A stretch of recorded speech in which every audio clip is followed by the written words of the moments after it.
Jai Hind and very good morning, students. My name is Dr. Tarun Bhardwaj, and today we will start lecture number 7. That is the last lecture of the unit number 1. So, as far in the unit number 1, we have covered about the introduction part, about the classification of AM, about the advantages of the AM, and we have also discussed that how CNC and AM are both are means different, as both are the computer aided technology. So, today we will just finish this unit number 7 in the lecture this unit number 1 in the lecture number 7. This is the final topic, layer laminate manufacturing, and there are the few other two topics. The first one is the aerosol printer and second one is the bioplotter. Okay. So, before starting this lecture, so these are the outline, the layer laminate manufacturing. We will discuss about the layer laminate manufacturing. Layer laminate manufacturing is basically the, you can say, a loam process that we have discussed already in the classification of the AM. So, we will just discuss in the detail that how this basically happens, and these two other processes, aerosol printing and the bioplotter, that are basically nowadays are gaining the interest. These basically these two technologies are gaining the both these technologies are gaining the interest. So, we will also discuss about these technologies. Okay. Now, when we just talk about this layer laminate manufacturing, so as you can see, the cutting of the contours out of the prefabricated foils or the sheets of even layer thickness according to the slice 3D CAD file, and subsequent bonding on the top of preceding layer is called the layer laminate manufacturing, that is LLM. Okay. So, आप यहाँ पे देख सकते हो, the meaning is basically that you have to cutting the contours out of the prefabricated foils. मतलब आपके पास क्या है, आपके पास कुछ foils हैं जो कि जिनकी क्या thickness जो है, that is you can say they are of the same thickness. Okay, even layer thickness, as you can see they are having the even layer thickness.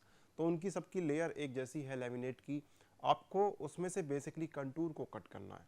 Okay और वो कंटूर कट कैसे होगा, that contour is basically cut by you can say कि आपकी जो CAD file है उसके हिसाब से उसको हम लोग बेसिकली कट करेंगे. जैसे आपकी कैड फाइल में आपको जो भी 3D कंपोनेंट बनाना है, तो उस लेयर के हिसाब से जो भी वहाँ पे कंटूर हम लोग काटना होगा, तो उस हिसाब से हम उसको कंटूर को काटेंगे. ओके.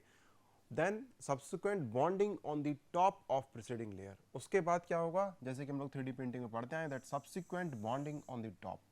तो सब्सिक्वेंट बॉन्डिंग स्टार्ट होगी फिर जो आपकी पहली लेयर जो पहले डिपॉजिट आप बेसिकली कर चुके हैं, जो आपकी पहली लेयर आपने काटी है, उसके ऊपर फिर हम लोग दूसरी लेयर को लैमिनेट करके बेसिकली उसको 3D पूरा कंपोनेंट बनाएंगे. Then the files of the sheets can be made of the paper, plastics, metal और द सिरेमिक्स. तो वो उसके जो मटेरियल है वो कोई भी हो सकता है, पेपर भी हो सकता है, it can be plastic also, it can be metals और ceramics. So we are having a wide range of material over here. Okay. A laser or knife or a milling machine can be used as a cutting device. तो आप यहाँ पे देख सकते हो कि आप लेज़र भी यूज़ कर सकते हो, नाइफ भी, मिलिंग मशीन भी आप यहाँ पे यूज़ कर सकते हो to cut that that contour from your this 2D layer. That layer can be of, you can say, the foil या layer आप उसको बोल सकते हैं, जो भी आपका मन करे, but that is basically the 2D layer. Okay. The most of the process just need one production step. A few require post treatment such as sintering in a furnace. तो कुछ ऐसे आपके रिक्वायरमेंट है कि 3D में कहीं कहीं आपको रिक्वायरमेंट रहती है कि आपको कभी कभी पोस्ट ट्रीटमेंट के लिए जाना पड़ता है समटाइम, बट कभी ऐसा भी होता है कि आपको पोस्ट ट्रीटमेंट के लिए ना जाना पड़े. ओके. जैसे कि आपके suppose you have to manufacture some prototype by using the paper. अगर आपको पेपर से कोई प्रोटोटाइप बनाना है, तो उसके लिए आपको किसी पोस्ट प्रोसेसिंग की ज़रूरत नहीं है. ओके. आपको एक प्रोटोटाइप अगर क्रिएट करना है, लेकिन अगर हम मेटल्स की बात करें तो वहाँ पे हम लोगों को पोस्ट ट्रीटमेंट के लिए जाना पड़ता है. Okay. And the bonding of the adjacent layer is done by the glue, ultrasonic soldering और द डिफ्यूजन वेल्डिंग. तो ये बेसिकली यू कैन से कि आपके वर्क करेंगे एज टू बॉन्ड. ये बेसिकली आपके बॉन्डिंग एजेंट हैं, ये ग्लू या फिर अल्ट्रासोनिक या सोल्डरिंग या डिफ्यूजन वेल्डिंग जो है, ये बेसिकली आपके बॉन्डिंग के लिए आपके ये बेसिकली एजेंट है, एक लेयर को दूसरी लेयर में लैमिनेट करने के लिए. Okay. So this is basically you can से GIF file for this layer laminate manufacturing. आप देख सकते हो इसमें कि एक बेसिकली प्रोसेस यहाँ पे दिखाया हुआ है कि that we are having one roll over here, हमारे पास एक रोल है, ओके यहाँ पे हमारे पास एक रोल है, एक रोल आता है और ये बेसिकली आप यहाँ पे नाइफ लगा सकते हैं या फिर अल्ट्रासोनिक या लेज़र जो भी आपका मन करे जिससे आप बेसिकली कट करना चाहते हैं इसको, उससे आप सीट को कट करेंगे और फिर वो दोबारा से एक रोल में आप उसको एक साइड से बेसिकली कलेक्ट करते चले जाएंगे। Okay, so this is basically the process of this layer laminate manufacturing, कि कैसे लेयर लैमिनेट मैन्युफैक्चरिंग होती है। ओके, तो rolls basically are use to collect and for you can say कि बेसिकली आपको जो शीट देनी है वहाँ पे आप बेसिकली रोल्स को बेसिकली यहाँ पे यूज़ करते हैं। Okay, now so what is the advantage disadvantage type typical post processing operations, जो जैसे हम लोग बात कर रहे थे पोस्ट प्रोसेसिंग की, तो क्या क्या वहाँ पे ऑपरेशंस होते हैं और क्या इसकी बेसिकली एप्लीकेशंस हैं इस लेयर लैमिनेट मैन्युफैक्चरिंग की। Okay, so when we just talk about the advantage, so the quick and inexpensive manufacturing of the large part, यहाँ पे हम लोग large part बना सकते हैं। ओके, सो वो भी बहुत जल्दी। अगर हम लोग बात करें DMLS की, पाउडर बेड फ्यूजन की, या फिर हम लोग बात करें FDM प्रोसेस की, तो आपने देखा होगा कि वहाँ पे हमें बहुत ज़्यादा टाइम लगता है। Okay, but over here we are having the rolls, वो रोल्स चलता जाएगा और वो बहुत जल्दी काट के और फिर लैमिनेट करके उसको बहुत जल्दी बना सकते हैं। But mainly they are use for the prototyping, modelling. दिक्कत सबसे बड़ी यहाँ पे ये है। Okay, this is the disadvantage. But if you just talk about the prototypes, तो ये सबसे बेस्ट प्रोसेस है आपका।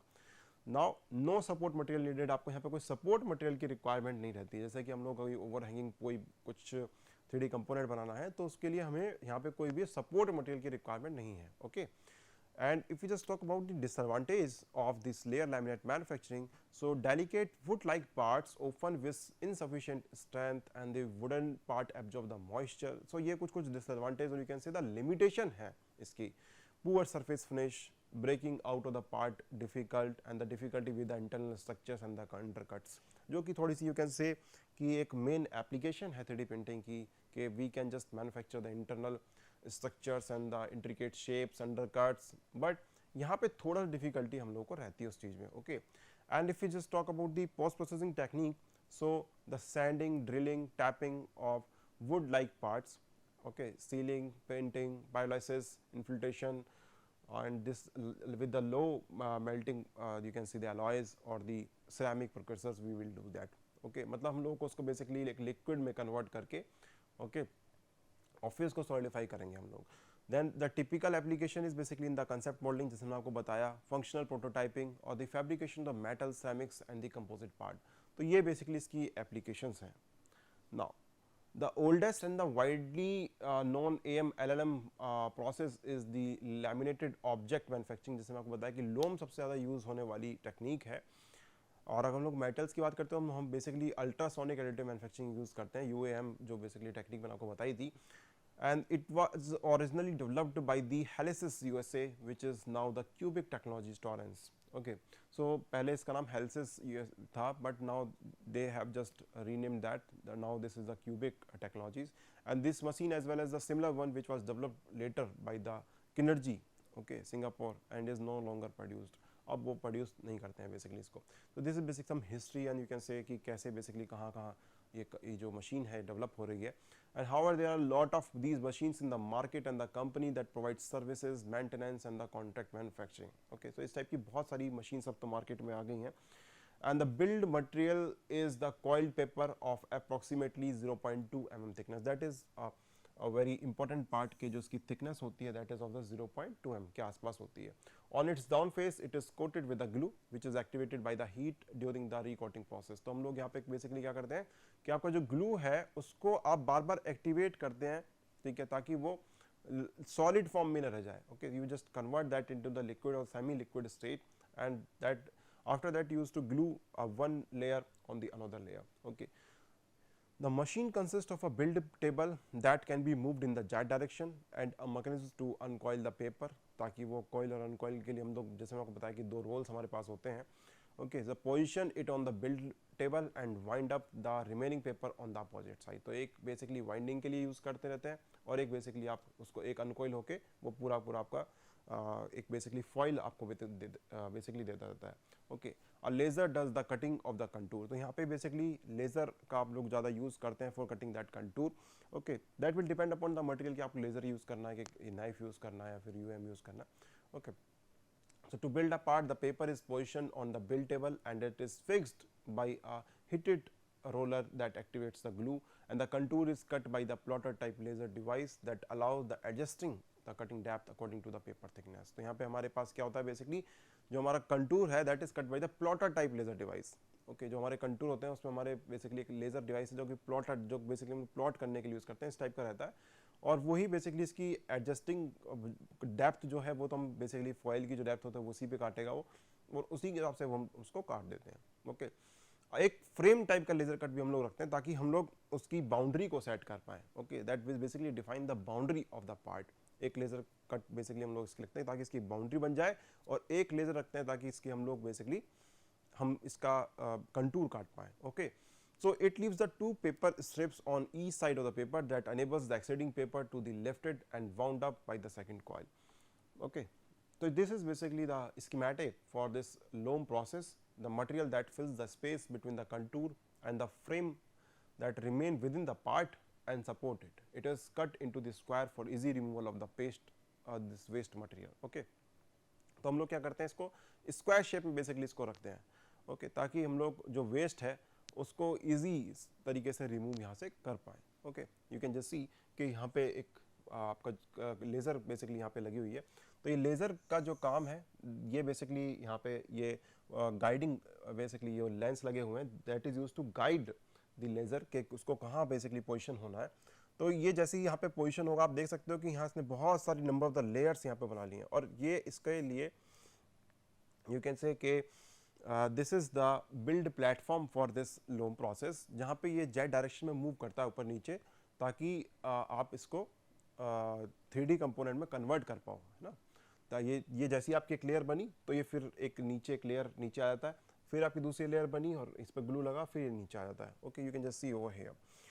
Okay, now after the build process is finished, जब आपका बिल्ड प्रोसेस फिनिश हो जाता है, the block of the paper including the part and the support material is removed from the build platform and the frame and the square that results in small blocks are removed. उसके बाद हम लोग क्या करते हैं, उसको फिर remove कर लेते हैं and the final part is obtain. तो हमारे पास जो फाइनल पार्ट है वो मिल जाता है, and the part needs varnishing to prevent the delamination of the layer. तो हम लोग उसकी क्या वार्निशिंग करते हैं ताकि उसके जो लेयर्स में डीलैमिनेशन ना हो, क्योंकि हम लोग ग्लू यूज़ कर रहे हैं. ओके, तो ये क्या है कि बहुत ही यू कैन से कि जो इनके जॉइंट्स का बेसिकली अगर हम लोग बात करें तो ये एक तरह से टेम्परेरी जॉइंट्स टाइप के हैं. ओके, एक परमानेंट जॉइंट नहीं है. तो that's why we just need to varnish them to prevent the delamination, ताकि हमारा जो पार्ट है वो उसी शेप का मिले, उसी साइज का मिले जिस साइज और शेप का हमने उसको बनाया है. Okay, so gear housing which are typical part, you can just see over here in the figure that the are the basically the prototype that are manufactured by using the paper. इन्होंने paper से इसको बनाया हुआ है just for the prototyping purpose. This is the gear housing. So you can just see over here. So these are some you can say कि कुछ technologies इसमें आई. The first is basically the MCOR matrix and the variation of the paper lamination process was commercialized by the MCOR technologies. तो उन्होंने क्या MCOR technologies ने पहली बार paper lamination process को commercialize किया, and the contour is cut with the tungsten carbide drag blade instead of the laser. तो उन्होंने tungsten carbide का drag blade basically use किया. Okay, and this process is based on a loose sheet of the office paper that is glued using a standard PVA, that is a polyvinyl acetate. Okay, तो इससे उन्होंने basically glue PVA का glue इन्होंने use किया. तो they are having some means you can say कि इन्होंने अलग टाइप का you can say bonding agent इन्होंने यूज़ किया. ओके, और अलग टाइप का इन्होंने बेसिकली कटिंग भी इन्होंने एजेंट अलग यूज़ किया. Okay, so as this glue tends to blister the paper, a special coating system based on micro drops was designed to overcome this problem. तो इनकी जो बेसिकली जो इनकी टेक्नोलॉजीज थी उसमें एक प्रॉब्लम आई कि इनका जो पेपर था वो ब्लिस्टर हो जाता था. तो इन्होंने क्या है कि special coating system basically design किया. Okay, and that drop density is lower in the area that does not belong to the part which enable the easy cleaning. Okay, so the machine called matrix 300, आप यहाँ पे machine भी देख सकते हैं, that work fast and deliver the cheap models with a layer thickness of approximate 0.1 mm. आप देख सकते हैं इसको. ओके, ये इस टाइप के पार्ट आपके बनाती है बेसिकली ये machine. The part can be coloured if the coloured paper use. तो आपके उसके ऊपर है, डिपेंड है कि आपको किस टाइप का प्रोटोटाइप चाहिए, आप उसको कैसे शो करना चाहते हो. समटाइम जैसे मैं आपको पहले भी बताया था कि दैट अगर हम लोग को किसी भी शाफ्ट को, सपोज करिए हम लोग अगर इंजन की बात करें तो हम लोग सब शाफ्ट को अलग किसी कंपोनेंट को अलग कलर से शो करना चाहते हैं, ओके, क्रैंक को अलग, क्रैंक शाफ्ट को अलग, ओके, तो हम लोग क्या अलग अलग कलर्स को वहाँ पे बेसिकली यूज़ कर सकते हैं। तो यहाँ पे हम लोग को अलग अलग टाइप के कलर्स यूज़ करने पड़ेंगे, कलर पेपर यूज़ करने पड़ेंगे, ओके। तो the parts can be coloured if the colour paper is used, and to obtain the colour structure of the part the paper must be filled manually in the right sequence. तो बस यहाँ पे यह है कि आपको manually इसको यहाँ पे देना पड़ेगा कि अब आपको रेड चाहिए, आपका ब्लू चाहिए, यहाँ पे येलो चाहिए, और you can just manufacture this kind of prototype, okay. अब मैं बात करूँ just talk about the plastic laminate printers की। So although the term laminate is not dedicated to a special material, okay. जो लैमिनेट है वो, ये जो बेसिकली टर्म है लैमिनेट, ये केवल ऐसा नहीं है कि हम लोग केवल पेपर के लिए यूज ही करते हैं, okay. So am machines that work with the PVC based plastic foils are called the laminate printers, okay. So originally developed and produced by the Solid Dimension and shipped as SD300. तो इस machine का क्या नाम था? SD300. And identical machines as well as the upgraded machines entered the market as a Graphtec XD700 and the Solido SD300 Pro, okay. तो ये कुछ कुछ machines हैं जो कि बेसिकली प्लास्टिक्स के लिए यूज करते हैं, okay. So during the build the contour of each layer is defined by masking fluid and the glue.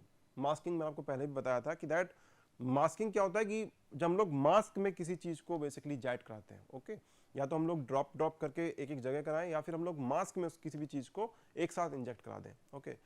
So then the next layer is applied and the fixed by the glue, and the contour is cut using a built-in cutting plotter, okay. You can just see these are basically this is basically the machine, and this is the component, that is the fan wheel that is made by the laminate printer Solido S300 Pro, जो कि इसकी बात मैं आपको कर रहा था। This is basically made by the PVC polyvinyl this PVC basically, है ना। Then the layer laminate manufacturing, plastic laminate printer, this is machine, and these are basically the rigid plastic part that are surrounded by the frame like waste is obtained, and the frame of each layer are alternating linked to the opposite edge of the preceding one by the glue as well, and this allow easy peeling of the resulting accordion like waste structure. जैसे हमारा accordion होता है, जो हमारा instrument होता है accordion, तो उसी टाइप का यहाँ पे बेसिकली वेस्ट आता है, ओके। सो यहाँ पे हम लोग को इजी पीलिंग ऑफ हो जाती है resulting, okay, so that resulting into the according like waste structure. So the rigid plastic part performs very well and if their geometry meets the process requirement, okay. तो जो plastic part है बहुत अच्छे से मतलब perform करते हैं, okay, आप इसको end user product भी बना सकते हैं, but the problem is that the geometry meets the process requirement। आपकी जो geometry बनी है वो process requirement को meet करनी चाहिए, okay। Complex part with the interior hollow elements can cause the problem। तो यहाँ पे थोड़े complex parts बनाना थोड़ा सा difficult काम है, ओके। अगर हम लोग बात करें नाउ मेटल्स की बात करें, so the most of the approaches to make the metal part use cutting and joining of the sheets metal, so the contours are either obtained from the laser cutting और from the milling, ठीक है। So the sheets are joined by the diffusion welding and the powder welding and soldering और the mechanically by the bolts. तो आपके पास यहाँ पे बहुत सारे ऑप्शन है कि या तो आप उसमें डिफ्यूजन वेल्डिंग यूज़ करिए, या पाउडर वेल्डिंग यूज़ करिए, सोल्डरिंग आप यूज़ कर सकते हैं, या फिर आप उसको मैकेनिकली बोल्ट भी कर सकते हैं, ओके। बट कंटूर जो है वो काटने के लिए आपको लेज़र कटिंग या फिर आपको मिलिंग ही यूज़ करना है यहाँ पे basically, if we just talk about the metal parts, okay, LLM process में। and this kind of the semi automatic multi step process is not a real AM process, although they are additive and layer oriented, okay। तो basically आप देख सकते हो कि that are the semi automated multi step process is not the real AM process। ये basically एक real AM process नहीं है, but although they are additive and the layer oriented, that's why we just call them additive manufacturing, okay। क्योंकि यहाँ पे आपके multi step में काम हो रहा है, ओके। क्योंकि मल्टी स्टेप में क्यों काम हो रहा है? क्योंकि आप पहले इसको लेजर से कट कर रहे हो, फिर उसके बाद उसके ग्लू लगा रहे हो, ओके, और फिर आप फिर दूसरी लेयर लगा रहे हो, ओके। बट हमारा जो एडिटिव मैन्युफैक्चरिंग प्रोसेस है उसमें हमारा जो एम था दैट इज कि हम लोग एक ही बार में एक लेयर पूरी डिपॉजिट कर दें, ओके, और फिर दूसरी लेयर को फिर डिपॉजिट करें। बट यहाँ पे क्योंकि ये एडिटिव है, ओके, और फिर लेयर ओरिएंटेड है, that's why we just consider it is in a M process, okay. ultrasonic consolidation, that is basically Solidica। So one of the real AM LLM is made by the Solidica MIUSA, and the process is called the ultrasonic consolidation. Okay, and it is based on the traditional milling machine with an integrated ultrasonic welding device that joins the thin aluminum strips on the top of semi finished part. Okay, तो ये basically किस लिए use हुआ, पहले कि आपके जो aluminium strips होती थी, थिन एल्यूमिनियम स्ट्रिप्स, उनको ज्वाइन करने के लिए बेसिकली यूज़ किया गया था on the top of the semi finished part, जो सेमी फिनिश्ड पार्ट से after one layer is applied the contour is milled and the next layer is join again by the this US, that is your ultrasonic you can say the consolidation. Okay, basically the name is consolidation, but the technique is the ultrasonic. Okay, so the process deliver completely dense aluminum part that may contain integrated sensors that are placed into the cavities made and sealed during the process. Okay, so जो process है ये आपको पूरा dense part यहाँ पे basically देता है, और वो भी aluminium के part that are difficult to manufacture using the additive manufacturing process. अगर हम लोग पाउडर बेड फ्यूज़न की बात करें या फिर डायरेक्ट एनर्जी डिपोजिशन की बात करें तो उनसे बहुत डिफिकल्ट है एल्युमिनियम के पार्ट्स बनाना. Okay, but over here that delivers the completely dense aluminium part. Okay, और उसमें भी basically that can contain the integrated sensor that are placed into the cavities. Okay, and उसके बाद हम लोग को सील कर देते हैं during the process. Okay, so you can just see over here कि ये बेसिकली इसकी एडवांटेज जो है वो बेसिकली यहाँ पे है that we can make the gradient modulus energy absorbent material, that is GMEAM, that can be manufactured, and that's a tremendous improvement in the impact resistance. Okay, so this is the further development that enables the process not only to manufacture the different material including titanium, steel, copper and the nickel, but also to realize the combination such as the TIAL structure. Okay, so that is the basic advantage. ऐसा नहीं है कि हम लोग केवल titanium ही करना है, केवल हमको निकल ही करना है, केवल कॉपर ही करना है. अगर आपको TiAl की भी स्ट्रक्चर चाहिए, अगर आपको डिफरेंट कॉम्बिनेशंस चाहिए, ओके, तो आप इससे यहाँ पे कर सकते हैं, और ये आपकी इम्पैक्ट रेजिस्टेंस को बेसिकली इंप्रूव कर रहा है. यहाँ पे एक माइक्रोग्राफ भी दिखाया हुआ, you can just see that it is 500 micron का ये बेसिकली ग्राफ है. तो आप देख सकते हैं कि 500 माइक्रोमीटर है, तो ये बहुत ही छोटी छोटी यहाँ पे आपको स्ट्रिप्स हैं ये. ओके, ये जो वाइट और ब्लैक कलर की जो आपको यहाँ पे स्ट्रिप्स दिख रही हैं, तो बहुत ही छोटे छोटे टाइप की आपकी वो है. ओके, चलिए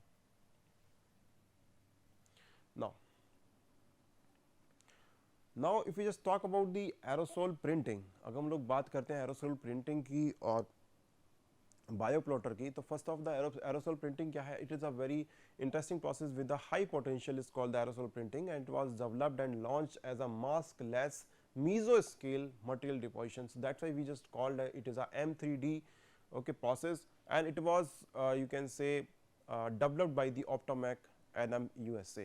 Okay, so a stream of very fine droplets, aerosols, is generated, and it is loaded with the ultra fine particles with the diameter in the nanometer range and guided to the surface of the substrate. तो हम लोग क्या करते थे इसको कि एक बहुत फाइन ड्रॉपलेट्स बेसिकली हम लोग यहाँ पे जनरेट करते हैं. Okay, bye using the atomisation, और फिर उसके बाद उसका डेंसिफिकेशन भी करते हैं, और फिर उसको लोड करते हैं with the ultra fine particles and with the diameter in the nanometre range, और उसको फिर गाइड करते हैं to the surface of the substrate, जहाँ पे हम लोग को बेसिकली इसको डिपॉजिट करना है. You can just see also over here in the diagram that we are having the nitrogen cylinder, तो that is use to create the bubble.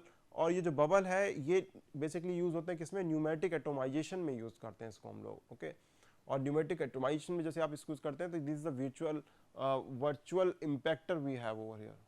Sorry, so we are having the virtual impactor with us. Okay, so this is basically the virtual impactor with us, and this is the deposition head. This is basically the deposition head with us, and this is the in-flight tube heater, जो कि इसको basically heat करता है, और फिर इससे हम लोग यहाँ पे substrate पे इसको deposit कर देते हैं. Okay, so basically है 3D printing ही, बस इसमें थोड़ा सा प्रोसेस अलग ये है कि हम लोग पहले इसको एटोमाइज करते हैं, नैनोमीटर की स्केल पे लेके आते हैं, फिर इसको हम लोग डेंसिफाई करते हैं by using this virtual impactor, और फिर इसको हम लोग basically you can say the inject कराते हैं. Okay, the aerosol are deposited according to the CAD design pattern. तो सिंपल सा है कि जो आपका इंजेक्टर है वो आपका जो भी आपका कैट डिज़ाइन है उसके बेसिस पे चलता है, and that liquid phase is vaporized leaving the particle in the place, and the particles may consist of any kind of the functional inks, metals, ceramics, plastics, or even living cells also. Okay, so depending on the kind of material, the post treatment by the laser may be needed, and the aerosol printing is very promising process for electronic devices as well as the tissue engineering. तो दो जगह basically इसकी बहुत importance है. Bioplotter, so one of the most unique selling point of them will be multi material process, कि हम लोग यहाँ पे बहुत सारे मटेरियल यूज कर सकते हैं. Okay, so the 3D bioplotter, which is registered trademark of the Envisentech Mal Germany, so that allows to process a wide variety of the material from the plastic such as the polyurethane or the silicone to the bone material such as the hydroxyapatite and drugs such as PCL, okay, that is a polycaprolactone, or the material such as the collagen or the fibrin for organ printing or the soft tissue fabrication. तो मतलब ये जो process है that is basically used for the tissue printing. okay, तो आप यहाँ पे basically material को प्रिंट कर सकते हैं और साथ साथ आपको सेल्स को बेसिकली यहाँ पे प्रिंट कर सकते हैं.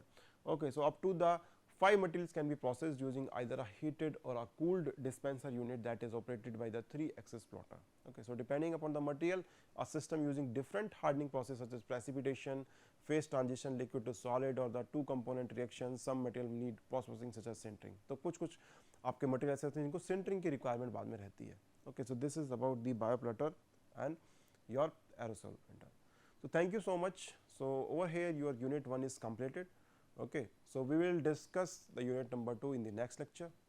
So thank you.